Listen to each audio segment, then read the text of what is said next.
Yo, day 37. So yesterday, just cycled to Malaga. It's about 90, just over 100 kilometres, and lovely cycle there. Didn't really enjoy the city that much. Long there to be honest, but just smelly, lots of tourists, and not very good cycling facilities. So that wasn't that great. And then I've got the ferry overnight to Melilla, and so I am now in Africa, but also still in Spain, so I still need to cross the border into Morocco today. So I'm a little bit apprehensive about it. It's difficult to find information about it as well, because it's not the most common border crossing, so I'll just have to see what it's like when I get there. And I should mention the most important thing is my chocolate and banana porridge and the coffee. Especially after not eating too much last night, really needed this, and obviously not the best night's sleep on just a chair, so coffee's nice too. So my plan today is to go to Nador, which is just across the border here, not long cycling at all, just how that plan kind of gives me the chance to relax a little bit. I don't have to try and rush, get through the border or anything. Finished breakfast now, about to just head to the border, might as well go straight away. I just wanted to show you a bit of a sunrise in the end. Yep, so I'm in the door now. First city in Morocco. Border was no problem at all. First two or three places that I've gone to were full up. Then I found somewhere. Basically, somebody saw me wandering around and helped me. So if someone does that, it's always, I don't know, maybe he's just, I think he was a nice fellow as well, but I'm sure he would have got some commission off of that, so it probably meant the price of my room was a bit more. It was 100 dirham, which is about £8, €10.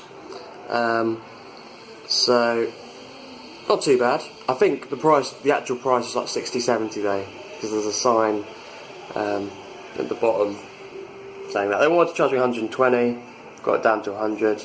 To be honest, needed the toilet, and so I've just been out and got a sandwich, which cost me 8 dirham. So what's that, about 60 pence? 70, maybe 70p actually.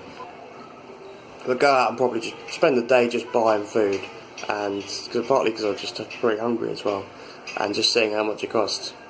So on day 38 now, where shall I start? Yesterday, I think I spent about 150 dirham on food, and that's just eating as much as I could throughout the day. I was kind of eating a meal, going back to the hotel, falling asleep, having a shower, going back out, getting more food, and also drinking lots of soft drinks and stuff, having mint teas and fruit juice, and so it was just really just let loose. The first thing I did today when I set off was go to the supermarket, and I spent 150 dirhams there. That's going to be more than the day's food, but still actually quite expensive in the supermarket. It's not, you kind of feel like people are ripping you off in some of the market stalls and stuff, but I'm sure you're still paying a higher price than the local people, but actually compared to the supermarket, it's not too bad.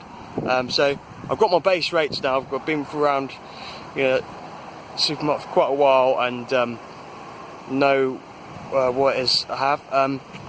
You see that the landscape here is very kind of desertous, and I'm in like this little forest one side, which just blocks me from the road just about. I'm probably only about 50 metres from I'm still quite far away from the road, but not too far. I think I've just, there's like a mound here as well, so I'm just going to kind of hide my tent behind that.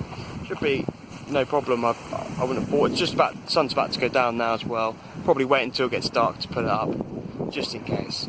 I did find somewhere earlier on. So today I was only supposed to do about 60 kilometres and camp by a lake. Again, just looking for a wild camping spot.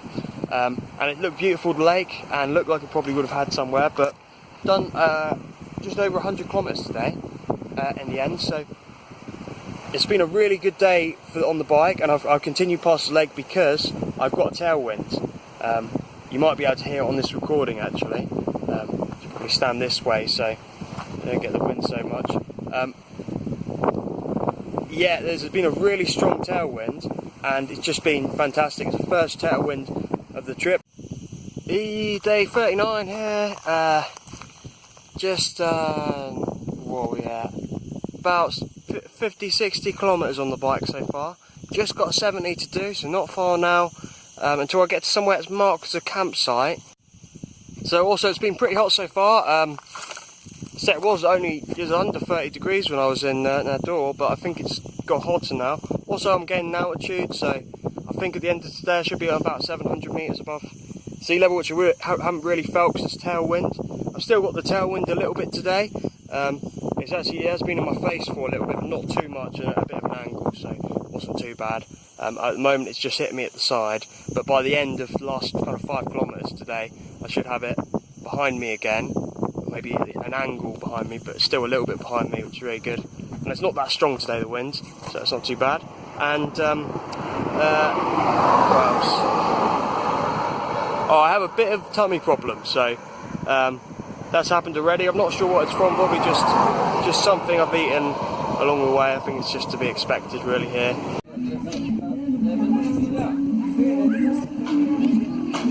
So that clip was just of the campsite and the swimming pool that's there. There's like music playing as well there. It's a really nice place I've come across there. So I've just got my tent set up there, and just over there you can see in the sky there was like a storm forecast. Heard some thunder. It looks like it's just missed us, so I just said really good luck with the rain, even though I wouldn't really mind some at the moment, to be honest. So I got all my washing done, had a nice quiet early one today, got here about 2 o'clock, so it's been pretty easy. The one thing I will say is with my bike, it started making a really annoying noise. I can even hear it when I listen to music, so it's kind of a continuation of the problem that I've already had with since the tour started. It's kind of developed into a knocking feeling in the pedals, to a grinding feeling in the pedals, to no feeling at all, to this really, and it's got louder and louder as clicking sound. So just have to give the bike a good clean and see what that does to it, but it's just a recurring problem, and hopefully it doesn't lead to something seizing up or breaking. And the other thing is lots of these buildings here are made of this like kind of mud material stuck together. You see in that wall behind me. There's none other that are that close, but yeah, interesting. Day 40 on the bike. Got up early this morning, about just before 7, and got everything ready to leave. Did end up staying till about 12 though in the end, because the lovely people who work there, I guess yesterday they were very busy, it being a Sunday. Today it's a Monday, and it's also a public holiday apparently. They didn't have as many people, and they made me breakfast. They were really lovely. Said I should stay another night. So I just relaxed a little bit. I did consider staying for another night, but I might as well get going. The other thing I should mention is I'm going to put the name of the campsite that I stayed at last night in the bio if anyone is passing by this area or is watching this because they're planning a similar trip. I'm going to give my bike a really good clean, and that clicking noise has stopped. Just straight behind me, the scenery. It's there's no shade around here at all. It's not too hot, especially with that wind. It's not too bad. It's about mid-30s today. The thing that makes it hotter is having no shade along the way. Still looking for a place to wild camp. I thought I'd just show you how fascinating this ground is. So you kind of go over it, it cracks up. It's just all like this. That's pretty amazing. It's like almost like a tile. It just breaks easily. And it's pretty fun just to walk around in. Again, I think this is probably one of the best setups, probably the best setup I've had since I started, to be honest. I've got my tarp down, ready to cook my dinner.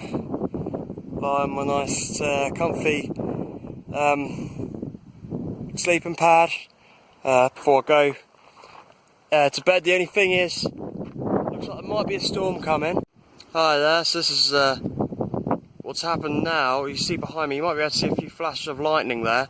That storm actually looked as if it's just about to head over. It still does look like it's just about to head over to where we are. It's kind of taken a turn and missed us at the moment, so don't know. The other thing is, tent pole snapped again. First time in a couple of weeks now. The fixes all seem to work, so I'm just going to have to quickly fix that, just because it seems like quite a high probability it's going to rain tonight. I'm just hoping not too much, because as I say, where I am here, it looks like I don't think I'm going to be part of like a river. So the river down there is very much lower than where I am, but there could be like little streams and stuff which start flowing into the tent. It wouldn't be particularly. I'm next to this bush, so hopefully that will protect me a little bit on the slope, but wouldn't be the best place to be if there's really heavy rain all night. And I'll just have to see what happens when it starts raining. So day 42. So let me start with what happened after my last video with that storm about to hit. The storm did hit, but it wasn't from the rain, from the weather, from my stomach. So actually it didn't rain all night, but I was really bad. Once I got into my tent and had dinner, I was really badly ill. So I think I vomited about 20 or so times. Each time I'd just have like a couple of sips of water and just immediately throw it up, and then a load of dry heaves after that. And also a lot of needing to go to the toilet as well. So you can imagine what the campsite looked like. Absolute flood of bodily fluids by the morning. And it was just a horrible situation to be in. I think I had about 3 litres of water with me, thankfully, which meant that I could, I think I drank 2 litres of that throughout the night while I was being sick to stay hydrated, and then I had 1 litre. I was 30 kilometres away from this town that I've got to now, so I had 1 litre of water. I was really weighing up the options of what I should do in that situation. I was considering at some points leaving the campsite and bike and just heading back to the road and trying to hitch a ride, or even calling an ambulance because I was getting too, I just couldn't keep water down. Eventually I did stop vomiting, and even though I was really exhausted, managed to pack up my tent.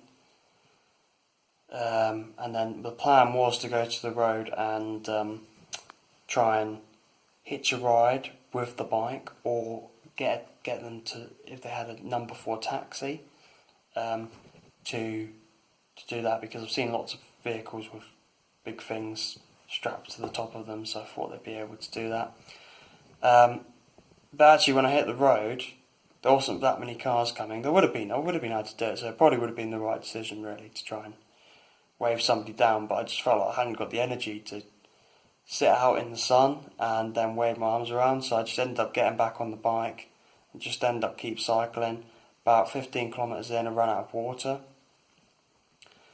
At that point, was really worried about getting heat stroke or something, because I, obviously had so much water leave my body throughout the night, and hadn't had that much in the day.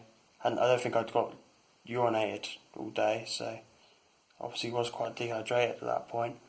And there's no shade. I think I found one point where I lied down in the shade next to a tree, and eventually found a lorry, because I had my water out at the side like that, hoping someone would stop and give it to me while I was cycling, but no one did stop actually. I don't know if it's just because I wasn't being clear enough, or people don't want to stop their cars in the middle of the desert in case they don't start again. But I found a lorry stopped and he gave me some water, so I was so happy about that.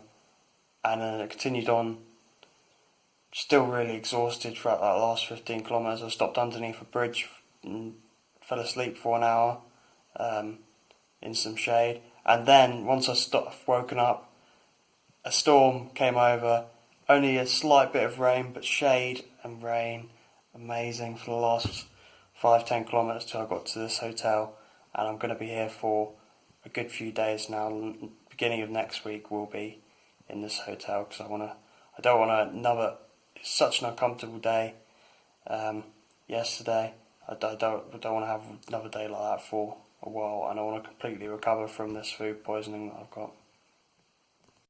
So, yeah, and I'm still not sure where I got the food poisoning from. The only place I can think is from stuff I ate in the door, but it could have been somewhere else. Who knows? Just had my first meal though after being sick here at the hotel. They made me a lovely meal, like a lamb tagine and omelette, some vegetables, some fruit for dessert. I only ate about half of it. Would have gone wild normally, but just couldn't eat all of it. But it was really nice anyway, and it hasn't made me feel too bad either. So I think I'm definitely on the mend, which is good. And the other thing, just in summary for this week, I've just surpassed the 3,000 kilometre mark. So woo!